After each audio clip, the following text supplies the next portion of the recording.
Hi, I'm Shanae and I'm about to be a passenger in the Wolf electric truck. And I can't wait to see how fast it goes.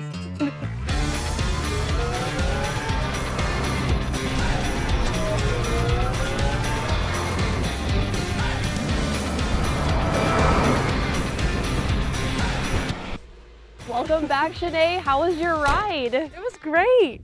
Yeah, no, it was so fun. It went fast. How did it feel going around those turns? I would say it was smooth. Going around the cones, I feel like it drifted very nicely. How do you feel about the overall design of the vehicle versus other EV? I like the design of this truck. I love the matte black. The lights are a great touch, and then even on the front of the truck is really cool. Even before stepping in, I took a look at it. Now, do you see yourself owning one in the future? Probably. I would take it camping or in the mountains somewhere where it's dark, where obviously there's lights, so it could just really shine on whatever I'm doing if it's dark, yeah.